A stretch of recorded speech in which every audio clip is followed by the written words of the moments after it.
Hey there, Stipple Negative. I'm here with a take on the latest Universal Monsters series from Skybound, Blood of the Wolf Man. It is not a direct adaptation or continuation of Talbot's story. It is taking place. My best guess would be 1979, between 1979 and 1981. Maybe later than that. It's kind of difficult to tell. I mean, it is connected to Talbot.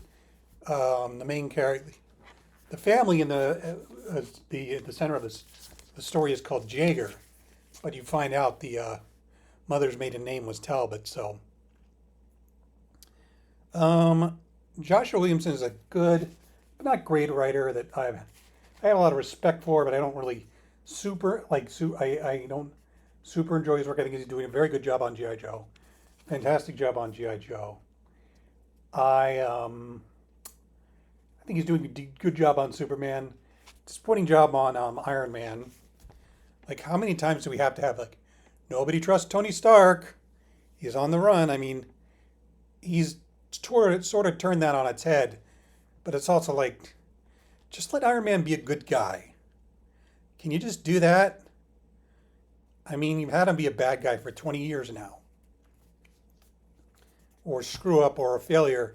Look, if you don't want to write a rich guy, don't write a rich guy. Don't make Iron Man comics. Because a lot of the people who put on Marvel has put on Iron Man comics don't seem to want to write Iron Man comics. But that's another argument. But there's also Rogues with artist Leomacs, which he returns, which is also a really good take on, like a Black Label take on the Flash Rogues when they're old. The Flash is seemingly gone, and Captain Cold has him to try one more heist, and of course that doesn't go as smoothly as he planned. But Leomacs drew that, and he drew Blood of the Wolfman. And if I were judging this comic on art alone, it would be one of the best looking. I mean, look at this. Best looking comics right now on the stand. Look, and he's colored by someone named Pip Martin, who I haven't heard before. Now look at this. This guy arrives at the hospital, Henry Jaeger, to see his son. There's this great, like, it's all dark and red, but like the flashback to his son's birth. Adam's birth. So basically what happens is Adam is a party. He gets nervous, something happens.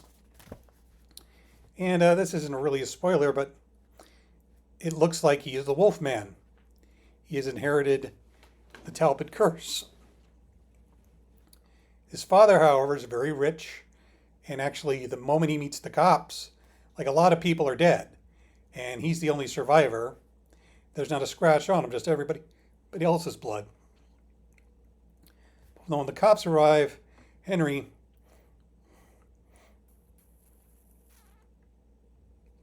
sticks a bunch of bills in the lead detective's hand and leaves with his son. You know, it's like, okay. And it turns out, like, the Jaegers are very old money, but they're out of money.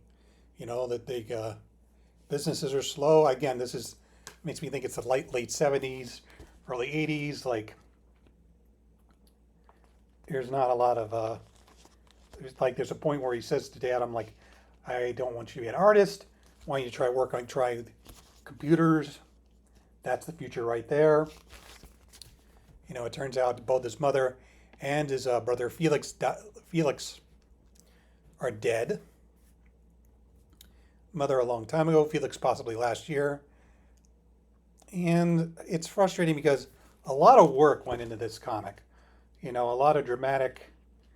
I mean, like, it's clear, like, Williamson and loved collaborating with Leomacs and gives him a lot of great stuff to draw. But there's not really. Adam and Henry Jaeger are just like simple, stereotypical father and son stereotypes. Stereotypical stereotypes. So, well, that's the pain meds talking. That's why Williamson time kind of slips into cliche sometimes. This time he's kind of just fallen right into it. Like basically, Adam knows he did what he did. What he did. He needs realizes he needs help, and of course Henry, who loves his son, doesn't want his son to be a monster. He screams at him and tells him, "No, we'll just take you to a therapist, or dope you up with meds." And it's like they're just not compelling characters. I mean, in the case of Henry, he's just an outright bastard. And we've seen this dynamic before in tons of movies, TV shows, and comic books. And Williamson brings nothing new to the table. I mean, this is actually this is even stereotypical. We've seen this a lot of times in Skybound publications. Um, so I really can't recommend this unless you're just buying it for the art, which Leomacs delivers. But it's just not. I just wish Williamson had wrote a better story with more interesting characters, because this just doesn't cut it. Not at $5 an issue. You know, that's been the problem with some of these Universal Monsters comics. Some of them actually try new things. That doesn't always work, but some of them just wallow in cliche. And I'm sorry to say, Williamson has wallowed in cliche here. And I don't think I'm going to try the second issue. Anyway, I just wanted to talk about that.